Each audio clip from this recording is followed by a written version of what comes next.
Good morning, students, ladies and gentlemen. From our flagship corporate lecture series, Leadership and Entrepreneurship Aspiration Development Program, Asian Education Group once again brings to you an experienced, enterprising achiever today. LEAD is an initiative of AEG which aims at inculcating and developing leadership and the spirit of entrepreneurship among the young generation. Leadership and entrepreneurship development is the need of the hour and a necessary tool for sustainable development, business growth, employment generation, and empowerment. AEG Lead invites industry professionals from the upper echelons and requests them to share their highly valued experiences, which inspires and guides students like you towards innovative thinking, make them aware of the benefits of new ventures, self-development, and attributes for being effective and efficient leaders. Few speakers invited under this program include the late Sri Pranab Mukherjee, who was the ex-president of India, Dr. Kiran Bedi, the ex-IPS officer and the current Lieutenant Governor of Puducherry, Mr. Sagar Daryani, founder Wow Momos, General Bikram Singh, former Chief of the Army Staff, Mr. R.K. Somani, Managing Director, HSIL Limited, Mr. Philip Kotler, the father of modern marketing, Mr. Richard Recchi, former CEO, KPMG, R. Gopalakrishnan, former Director, Tata Sons Limited, just to name a few. Success usually comes to those who are too busy looking for it. On behalf of Asian Education Group, I welcome you all to this webinar, Campus to Corporate, in conversation with the very dynamic, skilled, and versatile CEO and MD of Bharti Airtel Sri Lanka, Mr. Ashish Chandra. Mr. Ashish is an experienced professional with a demonstrated history of working across the wide spectrum of the telecommunication industry.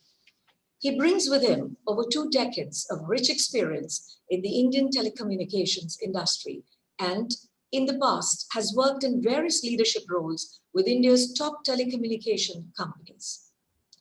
Prior to joining Airtel Lanka, he was the business head and CEO for Vodafone Idea Limited from the Uttar Pradesh and Uttarakhand regions. Mr. Ashish has a degree in mechanical engineering from the Malviya National Institute of Technology and did his MBA from the Podar Institute of Management. He has also attended leadership programs at IMD Business School, Lausanne, IIM Ahmedabad, and the Indian School of Business, Hyderabad. Skilled in business operations, revenue and P&L management, sales and marketing, product and brand management, business planning and strategy, retail and e-commerce, and enterprise large account handling. He has an exceptionally professional career record of setting up new businesses, financial turnarounds, rapid revenue market share growth, running successful large-scale operations, implementing change management during mergers and acquisitions since the past 21 years.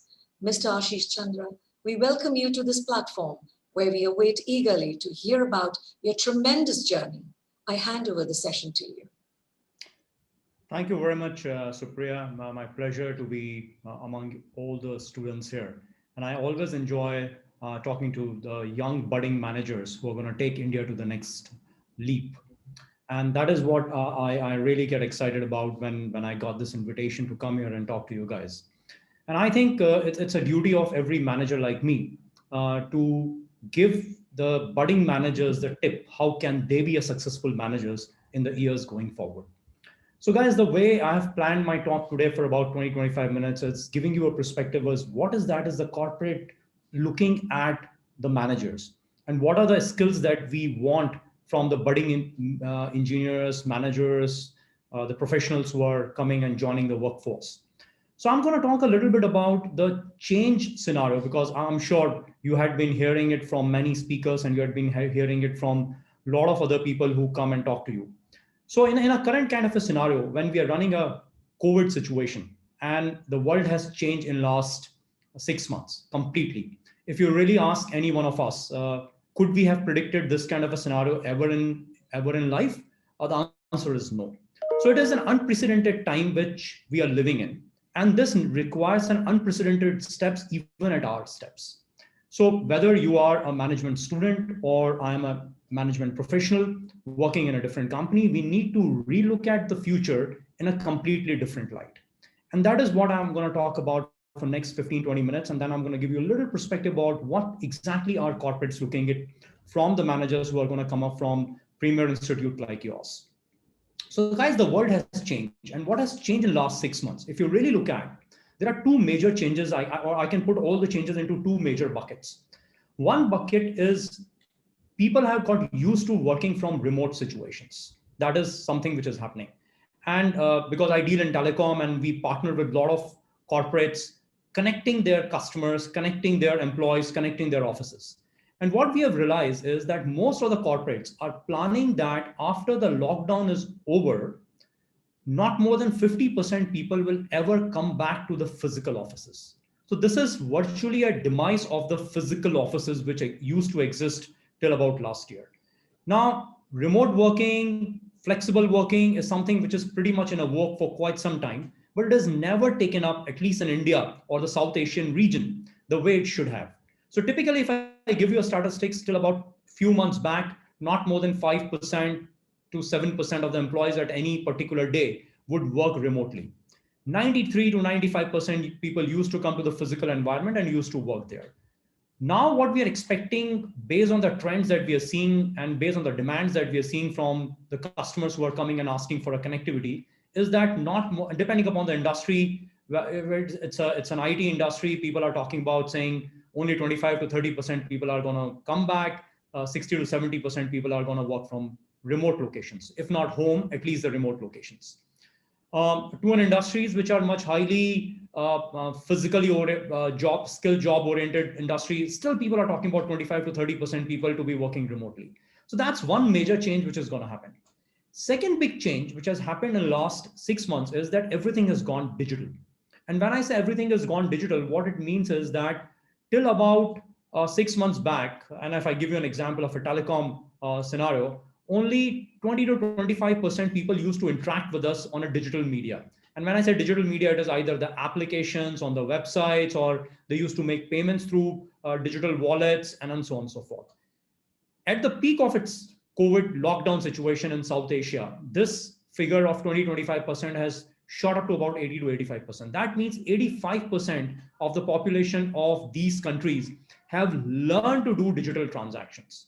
Now, if I really look at in a normal scenario, if this wouldn't have hit us, where we would have been. So we were growing at a rate of about 4 to 5% digital penetration every year, or max, if you take in some of the countries which are a little more advanced, to be about 10%.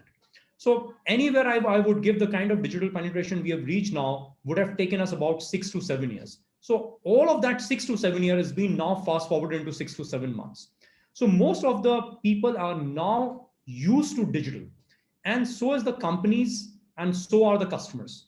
So companies are now adopting digital tools. They are making all their processes digital, and customers are becoming much more used to interacting with the companies or doing the transactions in a digital manner. Now, what does this mean? What will happen to the budding professionals who are going to come up from the colleges? And I'm sure some of you want to become a professional by taking up a job. And a lot of you guys must be wanting to be an entrepreneur, start your own businesses, join startups, and then own it, become partners, and so on and so forth. And I think these two major changes that I'm talking about, which is remote working and digitization, will have a huge impact in the way you're going to take up your jobs when you're going to get into the corporate sectors. So what are 2 or 3 changes that you need to be aware? One big change that I foresee is a democratization of the entire job market. And when I say democratization of the entire job market, how it used to be till now was that most of the jobs were coming in the urban centers, most of the jobs were coming in the developing countries, and the people who were staying in the upcountry areas, or the people who are in the rural areas, or people who were not present in those urban centers were disadvantaged, physically disadvantaged, because they didn't have reach to those kind of jobs. Now everything working from remote, this democratization will come into play. And what it means is that when I know that 75% of my staff is never ever going to come to office or will not come to office regularly, I can actually start hiring people from anywhere in the globe. I do not need my people to be present physically in my office or in the same town for them to be working with me. And what it does is it makes the entire globe a recruitment place for me. So I can now sitting in Mumbai, or if I want to recruit somebody for a job in Mumbai, I can actually recruit it from across the world, depending upon the skill sets that I need for that particular person. So hence, it is a democratization. It is the haves and the have-nots will have much equal opportunity to now apply for a job which is available on a global platform. So which now I think it's a good news, because now you're not restricted to pick up a job which is only in your physical vicinity, or you do not have to change places, cities, countries to pick up a job anywhere. So it opens up the entire world for you to pick up the job that you ever wanted to do and were not able to do because you were always worried about relocations, approaching those jobs, how to give interviews, and so on and so forth. Second big trend which is going to come up is going to be just in time, JIT. Now we had been hearing JIT mostly in terms of the supply chain management, saying if I need an inventory, I should do a JIT. Now, frankly speaking, over a period of time, the JIT concept will also come into the human resources. The way the people will be picked up will be based on the requirement. And hence, as I was telling you, now picking up resources or picking up talent in different part of the world is not going to be the same. So you don't have to physically call somebody here. What is going to happen is that people will be picked up for the skills that they would have or the experiences that they would have. And what I clearly remember was when my dad and my parents were into the job, they were looking for a job for lifetime. So if they have joined a job, they would like to continue it there for the lifetime, or at least for 15 years, 20 years, kind of a time frame they were looking. And when it comes to my generation, for us, a good job would have been a 5 years to 7 years kind of a tenure in a particular company is considered to be a good tenure, and it's considered to be a stable tenure. Well, I'm typically a propaganda saying the more time you spend in a company, higher the chances for you to become the CEOs or the MDs or the leaders in those organizations. And the history always says that if you look at all the successful CEOs of across the world, most of the people have spent a lot of time in that organization, which is typically more than 10 to 15 years in the same organization, because your growth curve is typically exponential. It is never a linear curve that you. But that aside, that the way the trends are going on and the way I was telling you, just in time human resource management will come into picture, and then the jobs or the projects that you're going to pick up will last for about 6 months, 12 months, 18 months, 2 years. Those are the kind of resources which will come. Now, what it will mean to all of us is that our jobs or the projects that we're going to pick up maybe 5 years down the line or 10 years down the line are going to be much more smaller duration, and they would be much widespread across the world. So you will be picking up something in Americas, you'll be picking up something in Australia, something in Asia, you will be doing something locally, but you will become a global citizen with an opportunity to work wherever you want to work on different kind of projects. And as I said, third big trend is going to be the physical offices will die its own natural death. They will reduce in size, where people will not be required to be there in the physical environment to be working for a particular company. Now, when these things is going to change for the job sector, another big changes which is going to come in the entrepreneur side, the people who are going into and want to start up their own businesses. And typically, I say most of the businesses now which are coming into play are a platform-based businesses which work on a digital platforms. Now, what has happened in last 6 months is your market size has doubled. And the reason why I say your market size has doubled is because the digital penetration has doubled. So the people who are starting their online businesses or want to start up their businesses, which is digital in nature, typically if they were reaching 100 customers earlier, they have the ability to reach 200 customers now, because more and more customers are digital and are available online. So your marketplace, whatever that you could have done as a market, has doubled. Second big thing which is happening, and which is for a beneficial of all the people who want to start their own businesses, the entire value chain of business is becoming digital. So typically what used to happen earlier is, even if you're starting up a digital platform and you want to start a business in a particular area, but the value chain used to be physical. So suppose if you have to send something to the customer, the logistics partner would be physical, or if you want to do something in terms of procurement, your supplier would be physical, and hence the entire value chain was not exactly seamlessly digital. Now with the lockdown and the COVID situation coming, every part of this value chain is becoming digital and connected. And hence, for anybody to start up a business now, which is end-to-end digital, is much more easier compared to what it used to be 6 months earlier. And hence, much easier to do the job, or hence much easier to launch a business. Third thing, which is going to impact the entire startup business area, is going to be the cost of doing the business. Because till now you need to be in the urban centers like Pune or Bangalore or Hyderabad or Delhi or Mumbai in India, at least if I talk about, to start your own startups and do your own businesses.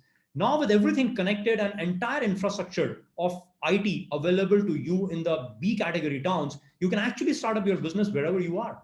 So if you're in a place like Dehradun or Kochi or anywhere, which is typically not considered to be the towns where most startups and business seeds in, will now become the seeding ground for most of the businesses. And when you run businesses from these areas, cost of running the businesses is much lower compared to what you do it when you're in a large, because of the real estate cost, because of the hiring cost that you have to give and also what it's going to impact on the costing is the kind of services that you need for starting up your businesses. So most of the digital services are now becoming cheaper because more and more telecom companies, OTT companies, and the system manufacturers and other people are now making things digital. And because of the economies of scale, the prices are coming down. So hence the cost of starting up a new business is becoming much smaller compared to what it used to be. And that's where I see that for budding entrepreneurs, the opportunities are multiplying by number of times. So it's not that it is increasing by 10%, 20%, 30%. I would say it is becoming 2x, 3x, 5x. I give you a very simple example. And I was talking to a person who assists my son for studying. Until about few days back, he used to come to our place, or my son used to go to his place, and he used to conduct a class which used to typically have about 10 to 15% at any particular time. And the reason why he was only able to reach 15, 20 people at any moment of time is the physical boundaries, because the only people that he can cater to are the people from his cities, because they can physically come to his classes, or he can go to their places to teach. Now with the COVID situation coming, he pushed everybody to go online, and he said, I cannot come to your home, nor can I call you to my institute. So why don't we start taking classes which is online? And that's when he started. Initially, there was a lot of inertia for people saying, how will it be? Will it be effective? And over a period of time, for 2 to 3 months, once people got used to it, they liked it. And they said, fair, it is as good as, if not as good as probably a physical classes, it is nearly as good as that.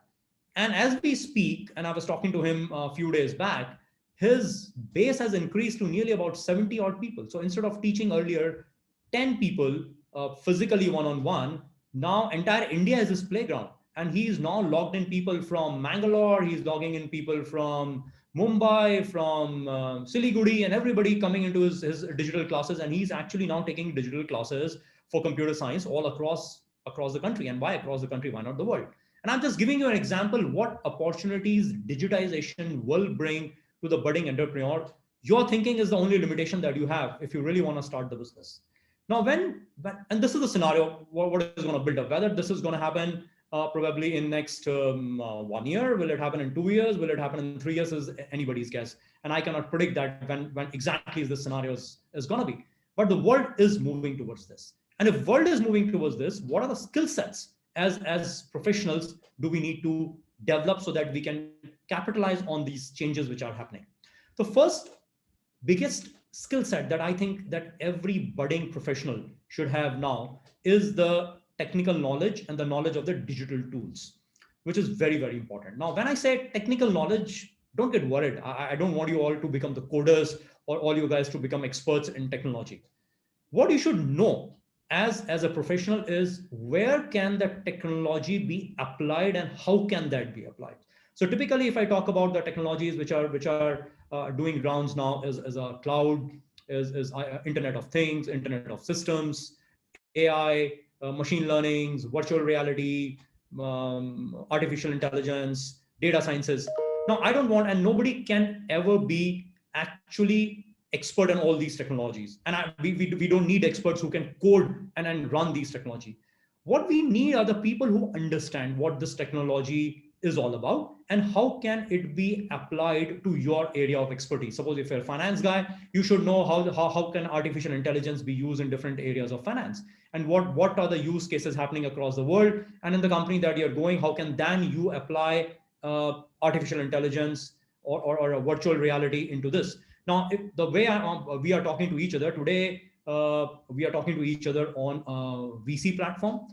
Few years back, or probably I would say 1 year back, if the similar kind of function would have happened where I would have been physically there talking to you guys, we could have never imagined doing these kind of Zoom calls where we'll be interacting with each other. And probably a year down the line, this will become a virtual reality. All of us will be sitting with our headphones, and you will actually be feeling me among yourself, and I'll be seeing you, and I'll be feeling as if I'm among yourself. So that's a kind of way the technology. So we should know how the technology is to be put into the use, into the application. And that is what I think all of us need to know, because more and more companies are now adapting all these new age technologies. And when we go into these companies, we should be aware about what it is all about. Second big change, which it's trying to bring into the life cycle of all of us, is developing our high level skills. Now, how do you look at different skills? So there are something called a low level skill, and there's something called a high level skills. And high level skill is something which I typically call as a creativity, innovations, critical thinking are called the high level skills, because increasingly lower level skills will get automated. So if you're a data entry operator, if you're an MIS guy, if you're a pure accountant, so the lower level job will get slowly automated. And more these things will go to data sciences, artificial intelligence, and kind of things. And more demand will be there for the people who can have a creative thinking, who can have a innovation, and who have a critical thinking. I always believe creativity and innovation is leave aside. Critical thinking is something that every one of us has. And what do you mean by critical thinking? Critical thinking means that when you're working on something, there are typically 4 or 5 angles you should look at it. Why are you doing a particular stuff? How are you doing a particular stuff? How a different way that stuff can be done? What is the best way out of the different ways that you have figured out? That's what a critical thinking is about. So it's like questioning everything that you're doing for the viability of that thing is something which a critical thinking is all about. And I think more and more higher level skills will be needed from all of us. Much more in-depth knowledge in why you are doing a particular thing will be required than purely doing a particular stuff. That is something which is, I think, is going to be needed as we go forward. Another big thing or big change which will come is the adaptability and the learning agility that we will have. As we have seen, the world is changing very, very fast. And we cannot predict now what is going to be the world 2 years down the line or 3 years down the line. And I think there's no point even predicting what it's going to be. The only thing that we need to be prepared is that whatever is happening around, we should be absolutely flexible to change ourselves according to that. If we become rigid that this is exactly what I want to do, I'm not going to change, this is my working style, this is the topic that I want to study, or this is the way I'm going to work, it'll be difficult for us to survive in a longer run. You need to be much more adaptable. You need to be much more flexible in the kind of things, the way the world is going on. And I have to give you an example, the way the pure organization structure is also changing. Now the new agile way of working is coming. And then the agile way typically says that the way the earlier team used to be, if I'm joining a marketing product team, I'm giving you an example, then typically for next 1 or 2 years, I will remain as a part of a product team and I will do product development, which is one kind of a team member. I have a boss. I will be a team member. There will be a boss over that. In a new kind of a scenario, in a new age working, which is going to happen, which is going to be the agile way of working, this structure will keep changing. It will keep changing every few months. Sometime you're a team member, sometime you become a leader, sometime you will be working for products, sometime you will be working for cost, and so on and so forth. So the flexibility, we need to build up those kind of flexibilities in our working style and in our knowledge. And how do we do that is actually by acquiring different knowledges that we can acquire from different areas. So read more, take more experiences of working in different kind of scenarios, and get that flexibility and knowledge into your areas. Last and not the least, what we also need in our budding engineers coming forward is going to be the emotional intelligence and your ability to communicate. Now, what is emotional intelligence? Emotional intelligence is nothing but controlling your own emotions and understanding other people's emotions. And this will become more important because more and more people will work remotely now. So what happens when you're physically sitting with somebody, you understand the person much better and you can communicate face to face much better with each other. Compared to this, if you're sitting 5,000 miles from the other person and trying to manage or trying to work with that person, and you're only seeing the person through a VC or through a device, your emotional intelligence needs to be really, really high compared to when you're interacting physically. Hence, your ability to understand consumer behaviors, your ability to understand your other people behavior or the people behavior is gonna become even more important in the times to come. So these are some of the skills I always believe are gonna be the skills of the future. And if we really need to invest in our work, we need to invest in there. Now, when company comes for recruitments, and that's 5 minutes that I'm gonna spend my time on that. What if when people like Airtel comes and try to recruit people from the campus? What do we look at into the people, and why do we hire these people? So typically, belief in most of the guys is that your grades matter. Yeah, your grades do matter. But what you get actually hired are your attitudes. You're typically hired for your attitudes. And what are the attitudes that typically most of the organization look into the budding professional that are coming? The first thing that most of the organization looks at is your past behavior. How have you behaved in the last 1 or 2 years? How your college life has been? Because companies believe that your past behavior will indicate how you're going to behave when you're going to be in the organization. And we try to take hints from whatever that we ask in your interviews or group discussions, or when we look at your CVs, what are the things that you have done. We try to pick up those links, that what are the behaviors that you have demonstrated in the past 2 years. And typically, what are the behaviors that we look at? First thing that we look at is what is your learning agility, how flexible you are. Because we don't expect you to come completely prepared when you land up in an organization. Because currently you are studying in an MBA course, and when you land up in an organization, that organization may be a subset, because there are so many industries. We don't expect you to learn everything about every industry. Suppose you land up in a telecom industry. I don't expect you to be an expert in a telecom industry. It is the responsibility of the company to train you on the function that you're joining, or to train you on the industry that you're joining. What we expect you is that you should come with an open mind and you have a learning agility. And have you demonstrated these kind of learning agility in the past? Are you a voracious learner? Have you taken up multiple internship? Have you done multiple research projects? Do you have diverse interests? Which typically shows that you are you're versatile, you're agile, you can adapt to the newer situations, and that is what a company needs. Second big thing that company looks for from a budding professional is a passion to excel. So you should have a desire to do good in whatever that you are. So desire to do good does not mean that you need to be typically a leader in everything that you're doing, but you should have a desire, you should have the ability to put in hard work to excel. And that's where your grades and everything comes into picture. So obviously a person who's an A grader has a much higher desire to excel compared to a person who's been consistently a D grader or a C grader. But within that, grades, not too much of a difference. If you're a better 95 percentile or you're a 91 percentile, it actually doesn't make a difference. And that is what typically in organizations look into. Do you have the passion to lead in the organization that you are? And again, we look for cues like, have you been parts of your societies? Have you been leading the changes? Have you been part of some social organization which are there? And are you leading? Are you a good member there? Third and the last thing which typically organization look at into the people when they're hiring is, will these people be a good fit into a team? Are they a good team worker? Which is very important, because when you join an organization, we don't expect you to be an individual contributor and do everything and know everything. What we need person is to be a person who can work in a team, because it is the team which will make a difference when you're going to join a particular organization. So that is something. These are typically the three skills when I go to institute like yours, and when I recruit people, I look at if the person is agile, is open, flexible, ready to learn new things.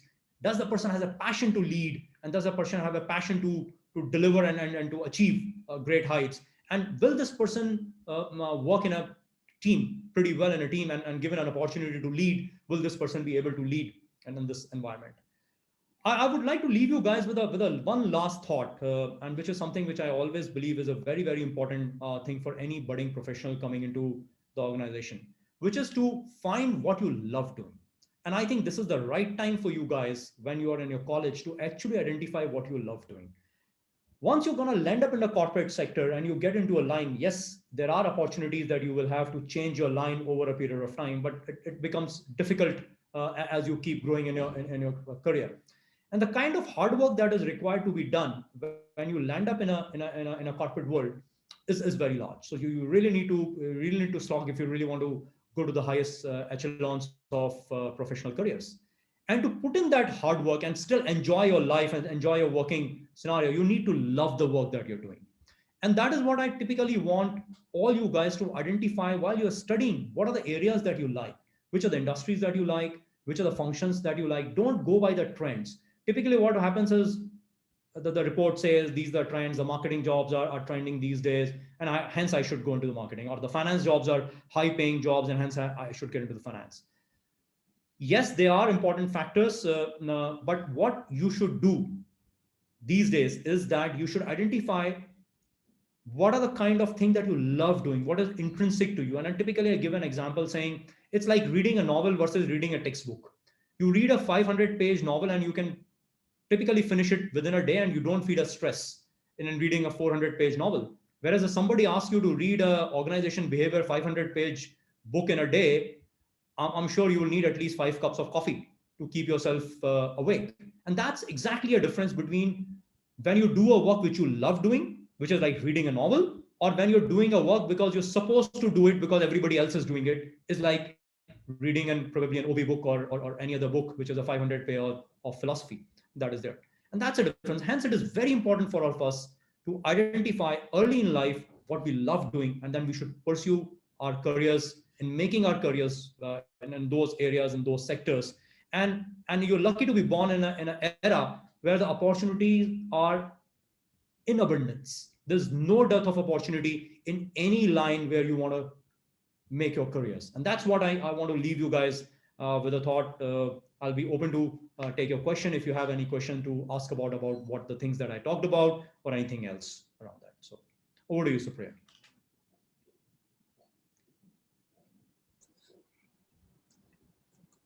Sorry for that disturbance in between, Mr. Chandra. Okay, so you were talking about this, but before I put the questions across to you, it was a very engaging talk and very inspiring too. And you've also shown a side of emotional intelligence, which is probably overlooked in most cases. And we have a host of questions here for you from all the students. The first one is so close to probably the student has read your thoughts. It's more on emotional intelligence. And he's asking this question. He says that, is EQ more important than IQ? And also that when you're looking for those special skill sets, then are you also looking for emotional intelligence in the person? Yes. So it is very important. And I would say if I could compare between EQ and IQ, I wouldn't say one is more important than the other. I think the right mix of both is something which is very important. You need an IQ and you need an EQ. But as the world is becoming more and more digital and it becoming more and more impersonal, and when I say impersonal, it's like it's not that I'm sitting with you and talking about this. I think we need leaders who have a large EQ, because a lot of IQ will go into the automation part, and there are a lot of people who already have a very large IQ. And frankly speaking, the way we had been building our education system, our entrepreneurial development systems, and other stuff, there has been a stress on IQ for ages and decades. But however, as what rightly Supriya said, that we do not have a stress on the EQ which we should. And in my personal opinion, the biggest leaders are the people whose EQ levels are much higher compared to the normal people. And we need such kind of leaders if you really want our organizations to grow.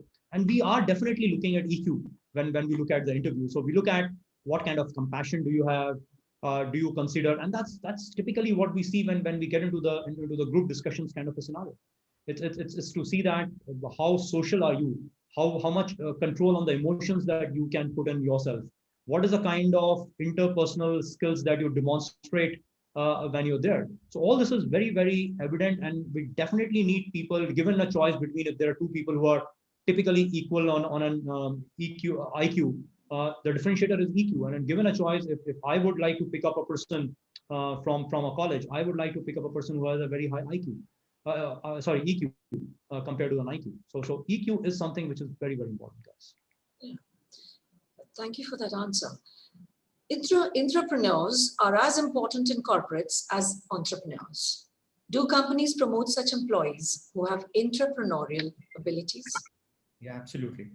So, in fact, I think very, very relevant and an important question. Because nowadays, the difference between entrepreneur and professionals or the working professional is dimming over a period of time. More and more organizations now need people who are entrepreneurs in themselves.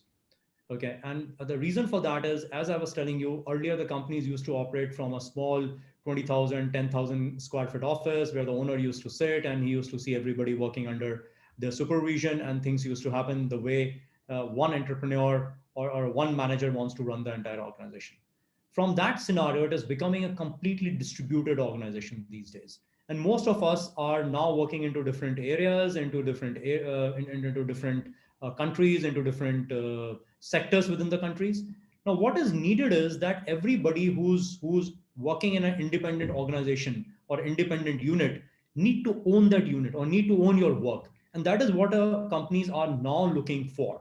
So what companies are now looking for is that a person who is joining a company should join if and work as if it's his own company. And I typically keep giving example to the people who join in my companies is, guys, work as if it is your company and take a decision as if it is your money involved in this company. Now, had it been your money involved in the company, will you take a decision that you're taking, or will you work the way you're working? If the answer is yes, then please go ahead and take that decision. And that's exactly what an entrepreneurship is all about. Your ability to take a calculated risk as if it is your own business is what entrepreneurship is all about. Ability to think beyond normal stuff is what entrepreneurship is all about. So most of the companies are now promoting employees as entrepreneur. And obviously the companies are promoting the businesses all across. We are helping entrepreneurs realize their dreams. We are helping young budding people like you to start up their businesses. There are a lot of products that Telecom has launched. Telecom is also giving helping hand to a lot of incubators to help them grow and then provide skills whatever is needed, or provide the technical tools which are needed. And I genuinely believe that probably 5 years down the line, companies are nothing but the bunch of good entrepreneurs. Wow. Mr. Ashish, in a fiercely competitive world, can we survive with ethics? I think in a competitive world that is today, we can only survive with ethics. Okay, so it is not a choice; it is must. And as the world is becoming more and more competitive, and as it is becoming more and more open, ethics is the only way we can work. And this we have seen over ages, and this is something that we have seen over with my own experiences. I've worked with the companies which are very, very high on ethics, and I've worked with a company which were probably not as high on ethics. And I've seen a remarkable difference in the way the work culture are between the two companies. Because what typically an employee in a company which is an ethical company believes is that if the company is nice and ethical to everybody, they will be nice and ethical to me as an employee also. Because what you're actually doing to the outside world is what you will be doing to your employee tomorrow.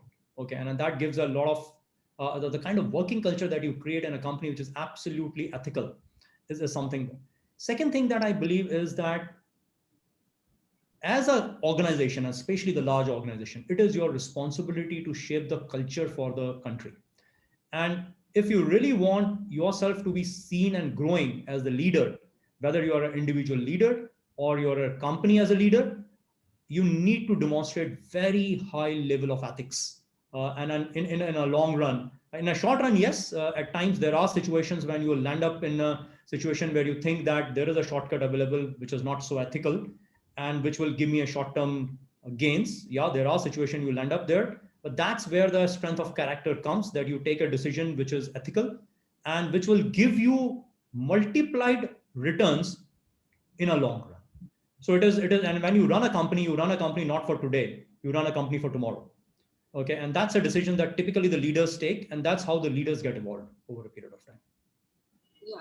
So even if we have fierce competition, we should not let go of ethics. That's what you say. Absolutely, absolutely. So there is a student who says, "Sir, can you share a few tips on maintaining work-life balance?" Okay, now, so this is my personal view.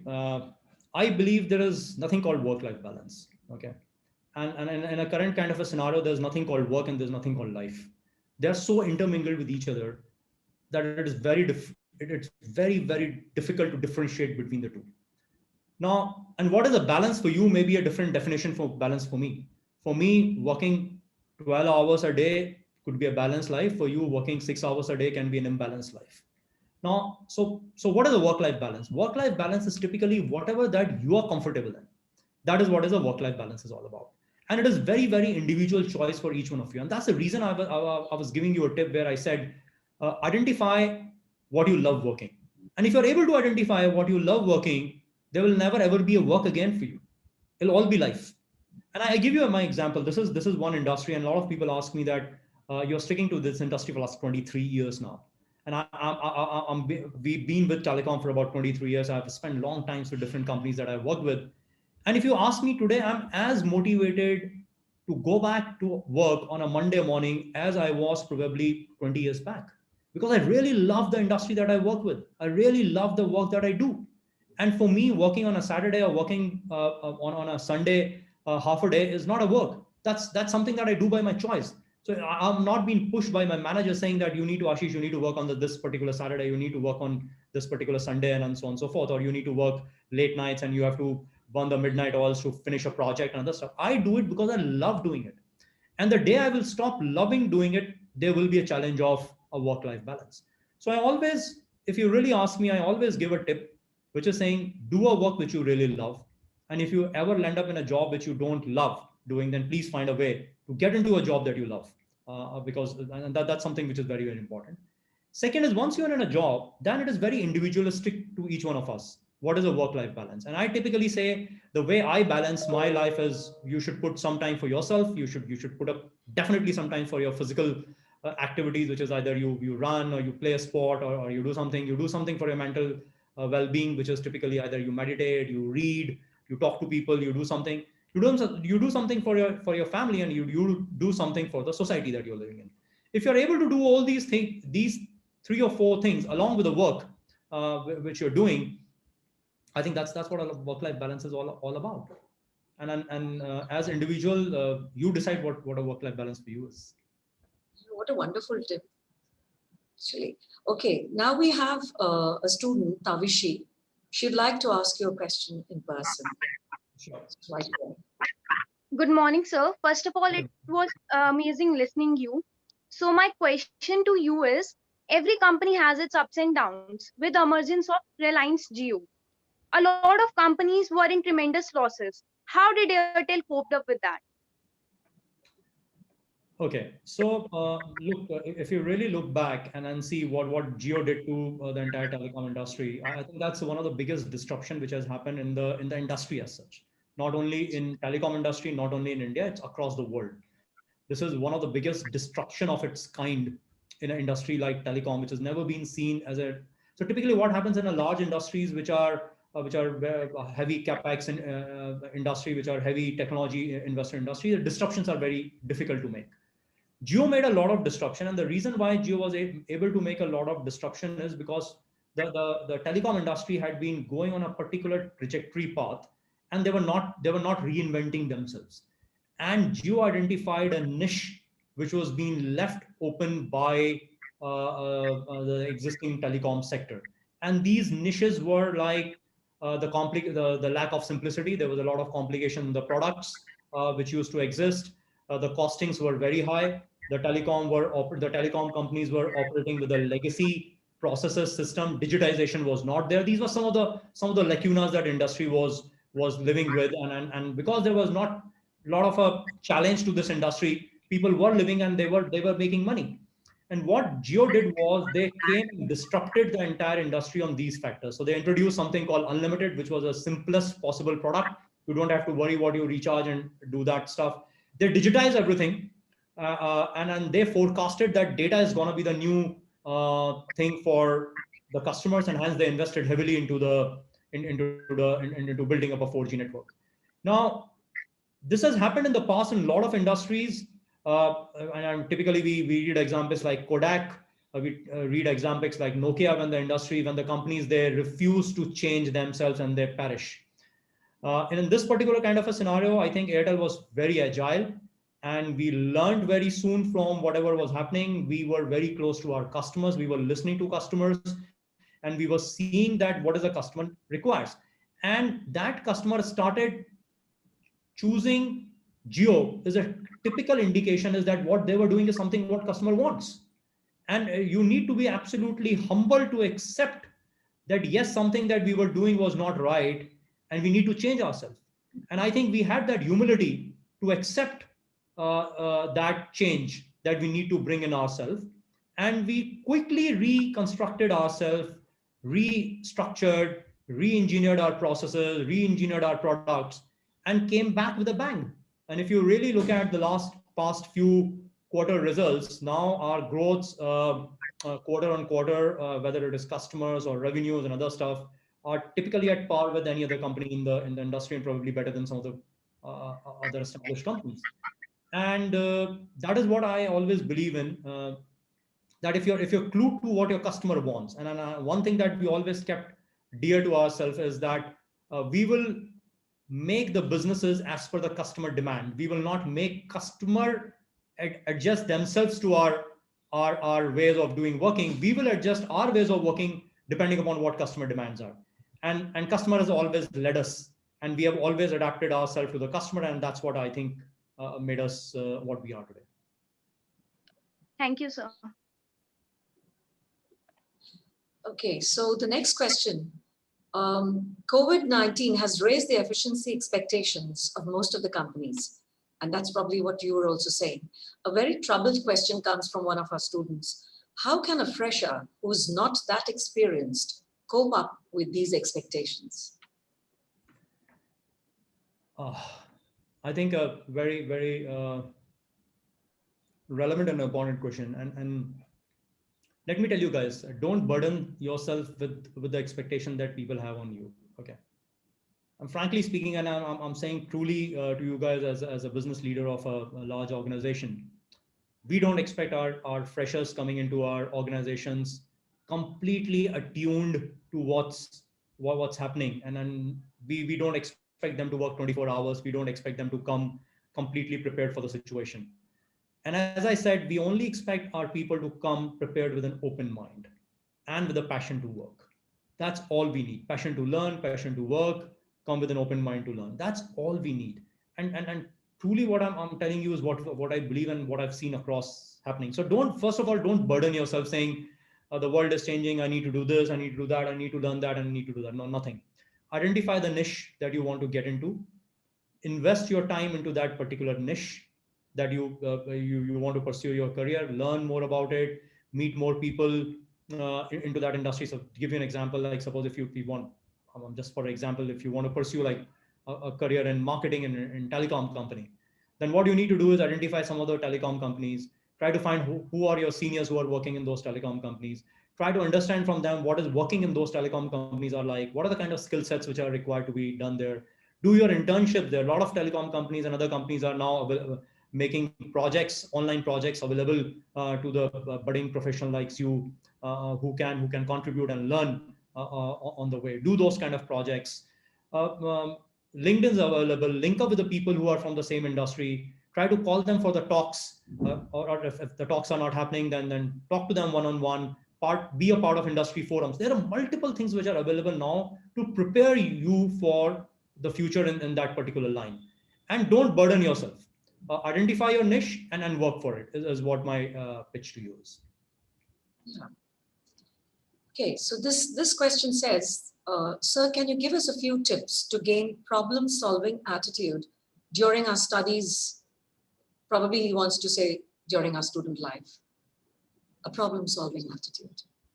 Look, okay, so I'll give you a tip how I do it, guys. And whenever I land up in a problem, first of all, so till about few years back, I would say a few decades back now, I used to consider problem as a headache. And I always used to be like, oh shit, I landed up in another problem. Oh shit, this is a trouble time. And if you ask me today, and when I reflect back, problems and trouble times are the biggest teachers that I had. And the biggest learnings that I got, or the biggest breakthroughs that I got, is during those troubled times.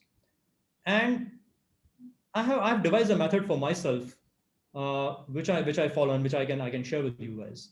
Whenever I'm in a trouble or whenever I'm in a difficult times, the way I look at is I try to demarcate situations into two big buckets: areas which is within my control, things which I can control, and areas which is not in my control. So I typically sit down and I look at the situation or look at the problem and say what things are out of this is not, which is not in my control. So to give you an example, if the entire industry land up in an AGR scenario where we had to give a lot of money to the court case and other stuff, and we were really struggling for investments. Now, typically, one way is to keep brooding about it, saying government is not good, court is not right, decision not this, so on and so forth, and you can keep going on. But will it give you any result? No, it doesn't.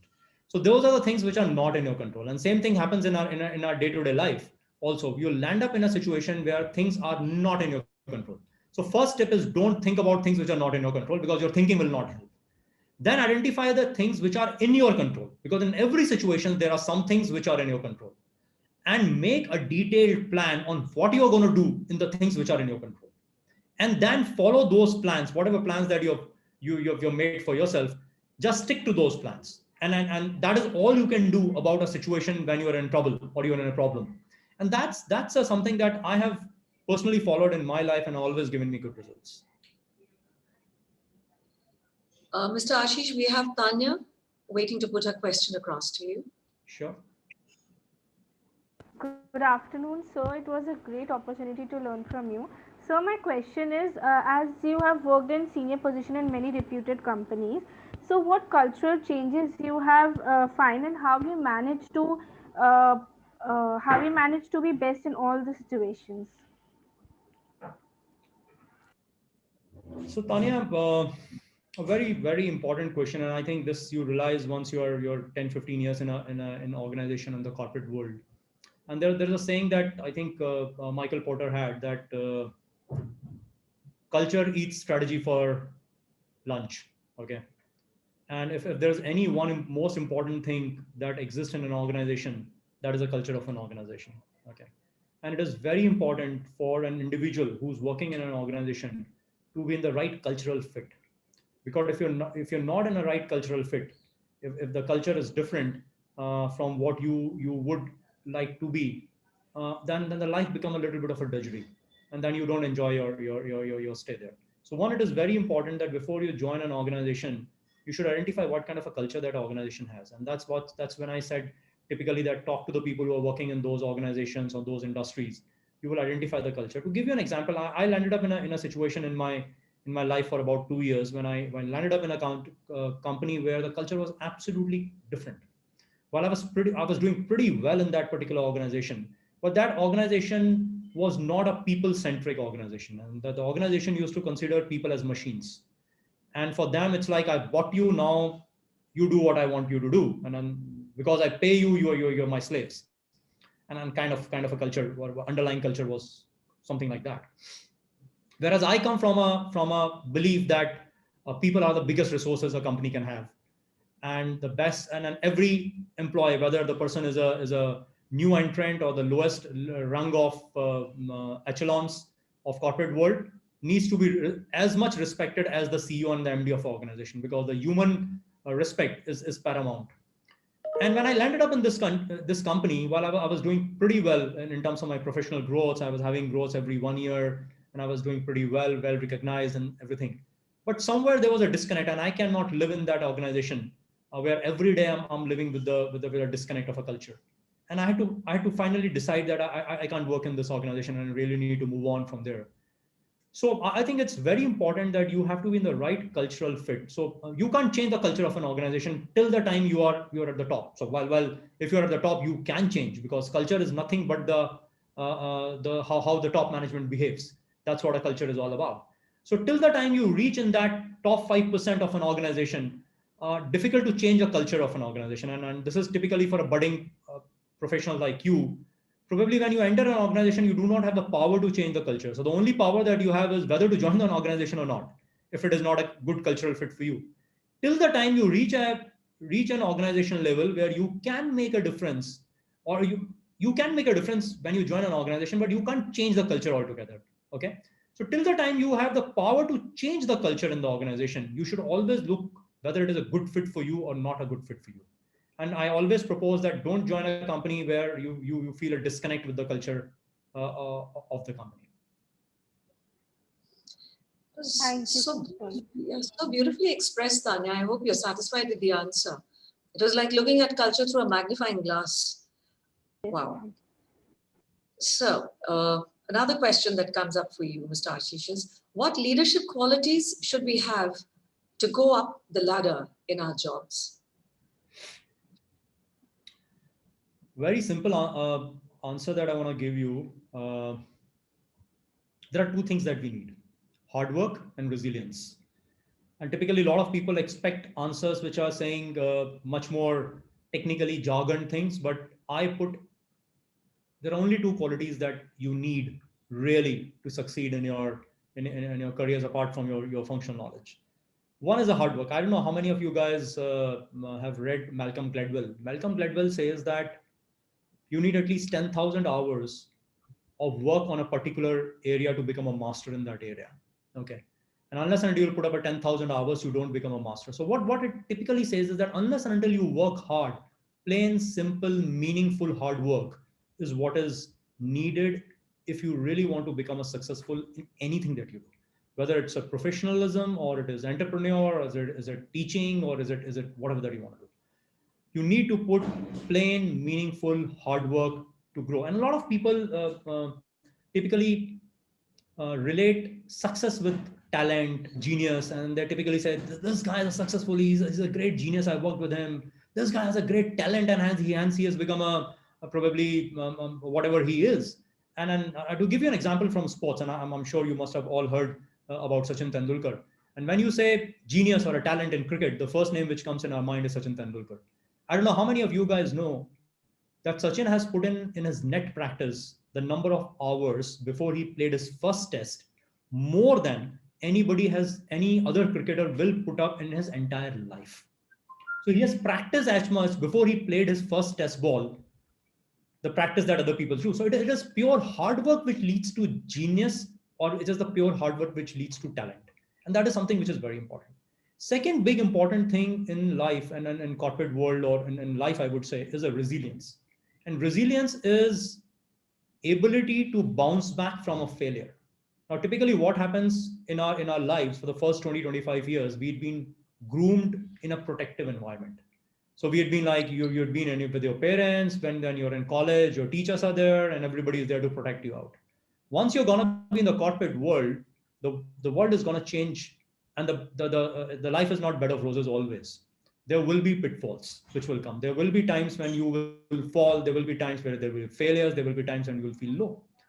Now, what is the best way? Most of the guys who enters the working areas or professionalism, they try to avoid failures, okay, or they try to avoid difficult times. It is impossible to avoid difficult times. Second, when you try to avoid difficult times, what you're doing is you're playing too safe, and you're not taking risks at that particular time. So you're not living to your fullest potential, because you're every time afraid, saying that what if I fail? What if I fail? Should I do this? What if I fail? So that's not the best strategy in life. The best strategy in life is to learn not to avoid failures, but to learn to bounce back when you fail. Because if you learn that how to bounce back from the failures, you're not afraid of failures. And then you will be taking risk in your life, which you need to take to become a good professional or an entrepreneur or other stuff. And these days, most of the organizations have a concept called fail fast, scale fast. And most of the companies typically say, experiment more and more, identify where are we failing. So faster we identify where we failing, accept your failure, celebrate your failure. Good, we have identified this is not the way to go. Okay, and suppose if you do 10 experiments and you identify these 8 we failed, and these are not the way to go, and these 2 are something which we have found that we are not failing, and the way to go is scale them fast, make them big. And that's the philosophy which most of the organizations are now coming up with. So if you really ask me, 2 big things that you need to have to succeed in your life is plain, meaningful hard work, and your resilience, ability to rise from the failures. Yeah, it sounds so heartening. Okay, this next question, Mr. Ashish, on the face of it, it sounds very similar to the one that we were talking about earlier on leadership qualities. But I feel that there is a slight difference to this. How can we present our work in a manner that it gets recognition, as many people work hard but still are unable to move up the ladder in the corporate? Yes, Supriya, it's I think a very relevant working professional question, that how do you showcase your work? Now, there are two, three things that you need to take care of when you want to showcase your work. Okay. One thing is, first of all, identify what is important for the organization. It is very important. And your work should be related to the important part of your organization. Or if not the important part of your organization, if you're still a junior management in the plan, what is important for the person to whom you're presenting the work? So if you're presenting it to your boss, what is important to your boss? Okay. And if you're presenting to the senior management, what is important to the senior management? Very important to identify that. And then put yourself in their shoe and see that what is that you would like to hear, or what are the areas of work that you would like to hear. Not exactly what you would like to hear, but what are the areas that you would like. What is the problem that you're solving for somebody? Because every presentation, every work that you do, you're solving a problem for someone. Okay. So whether you're solving a problem for your manager, or you're solving a problem for his manager, or you're solving a problem for the top management. So identify what problem you're solving for which person, and then plan your work according to that. So don't try to show them what you want to talk about. Try to see from their perspective. And if you're able to see from their perspective, your work will be much more relevant to them. Okay. And they will recognize it much better. That is one thing. Second thing that you need to do is you need to identify ways to to demonstrate your work, the practicality of the work, because everybody is these days are interested in the practical application of the work that you're doing. So it is very important when you come with whatever suggestions or work that you have done, you should show that how will it impact, what areas of business will it impact, and how will it impact those businesses. That should be upfront. Because if I'm coming to you, and it's like selling anything to anybody, and when you're selling your work, it's like you sell a car to somebody. It's like you're selling a mobile phone to somebody. How would you sell a car to somebody? You have to go to somebody and tell them that why does a person need a car to commute from one place to another place? And similarly, why should your car be both? Or these are the USPs of your car, and hence somebody should buy it. And same thing stands true when you sell your work. So consider it as a product that you're selling, and whatever things that you put in the marketing of your product is something that you should do for the marketing of your work to your people. It works. Thank you for that lovely answer. Vinay Singhal is waiting to question you now. Yeah. Hi, Vinay. Good morning, sir. Good morning, Vinay. Sir, how important is it to understand the consumer perspective for a better positioning and customer retention? Vinay, for me, I think everything about a company is all about customer perspective, because you have to build your company around what the customer needs. Okay, the organization only exists to serve the customer. Okay, and then you can only business, as I was telling you in the earlier answers, that end of a day, you are doing something to solve someone's problem. And that exactly is what you do to the customer. You're solving a problem. When you're selling a product or when you're selling a customer, you're solving a customer's problem. Like, to give you an example, as a telecom person, when I sell my mobile phone services, I'm solving a problem of a customer to communicate with somebody. He has a problem of communicating somebody who's not face to face with a person. And that's a problem the person has, and I'm solving that problem.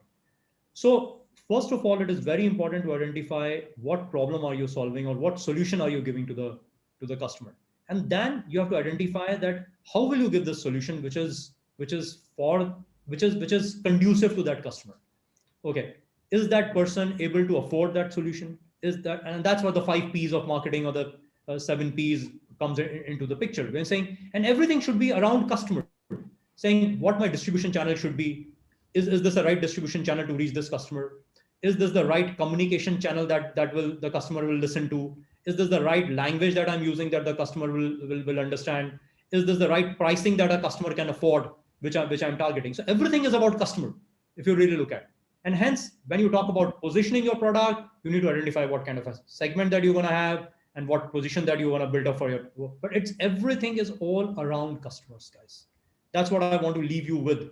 That if you really want to become a successful professional in life, you have to think from the eye of a customer and design everything from the eye of a customer. How would customer look at it?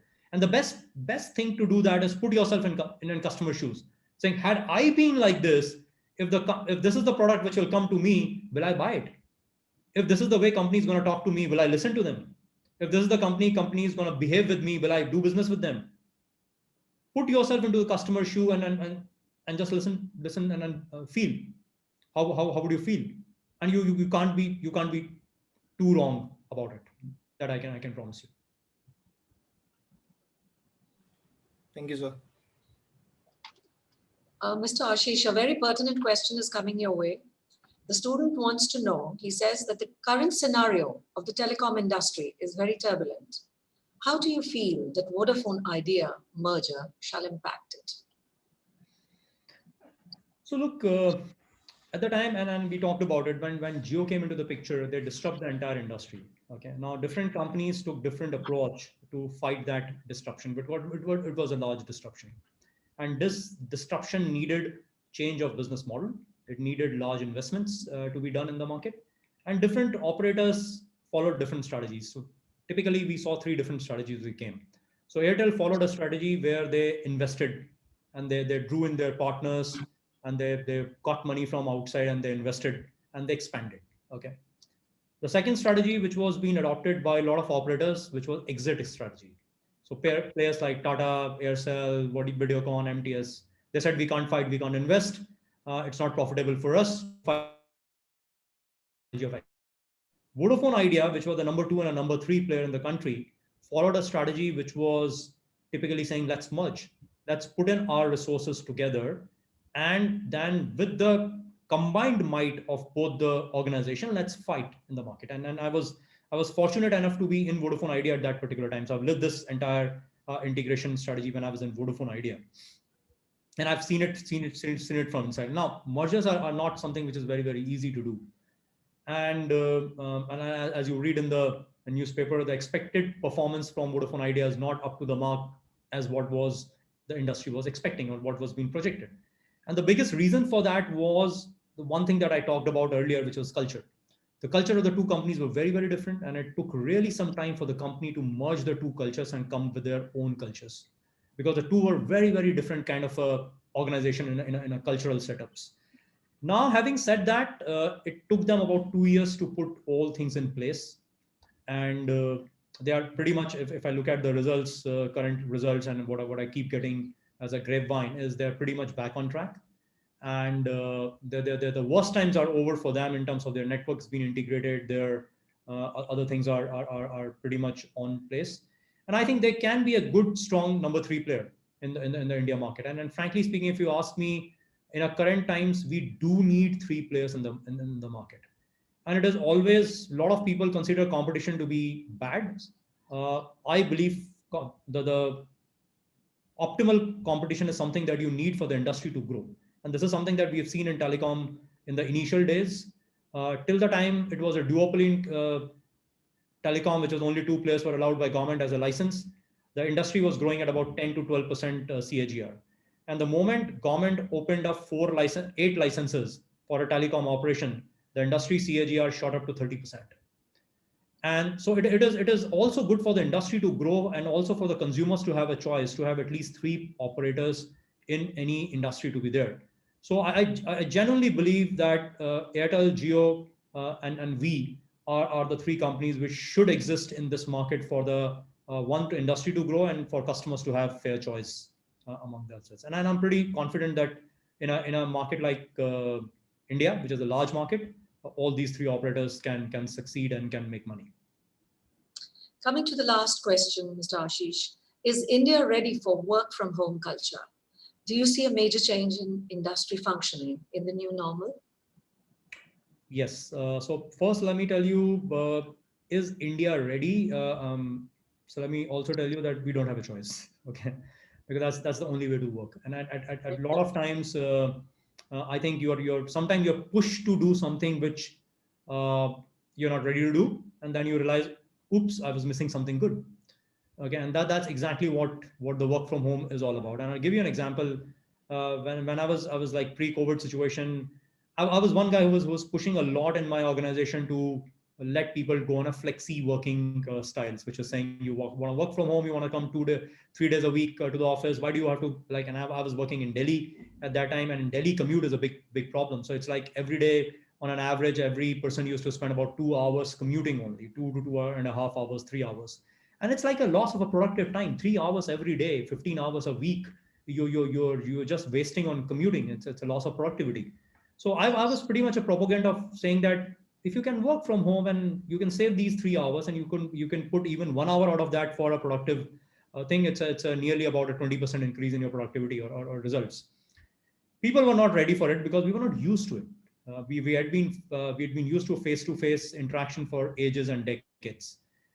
And when this happened and we were forced to be sitting at home and start working, the managers who were very anti work from home or flexi hour working changed their views. And now when I ask them, I say like, when are you coming back to office? The typical answers from most of them is like, work is going good from home. Why do you want us to come to office?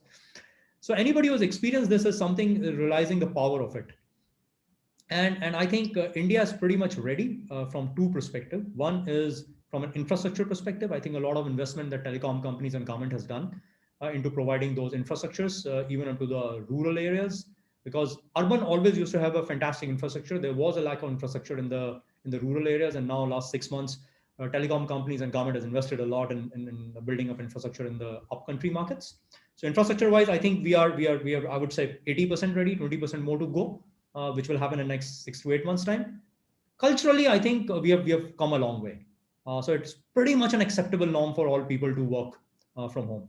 The only thing I think which will come over a period of time is the IT infrastructure and the systems which will enable us to work from home more efficiently, which is tracking how you're working, digital collaborations, VR, AR, and all these tools, which I'm sure are under development by different providers, will come into picture, which will make our work from home even more easier for all of us. But if you really ask me, there's no option. And second, I think it's a much better way of working than actually coming to office and then working. It's much more efficient. It's much more cost efficient. It's much more productive to work from home. Mr. Ashish, you've given us, I mean, there was a sprinkling of tips and clues as to how to become effective and in the workplace. But we'd like to have a very condensed form of a career advice, which could turn into a message for our students, which they could utilize in the professional world. Supriya, the message that I want to leave with you guys is the world is full of opportunities. Don't constrain yourself into the limited thinking. The world is full of abundance. It is only for you guys to go and get that abundance. Do what you love doing, put in your best, and in whatever that you decide to be doing, if you put in your best, you will be at the top. That's a belief you should have. And with that belief, go into whatever that you love to do, whether it is an entrepreneurship venture that you want to do, or it is the job that you want to do. You will be a success. And I wish you all a fantastic future. And I'll be more than happy to help you guys in any whatever way I can. You can connect me on LinkedIn and then be in touch with me. You surely are a trailblazer and a pathfinder. The past 45 minutes have been energizing and extremely informative, and absolutely in line with our corporate lecture series, providing immense guidance on all fronts. It served like a beacon of light for my students. On behalf of Asian Education Group and all our students, we really thank you for accepting our invitation and providing us invaluable insights in such an engaging manner. Thank you so much for being here, Mr. Ashish Chandra. Thank you, Supriya, and thank you, my friends. Wish you all the best and wish good to each one of you. God bless you. Bye-bye.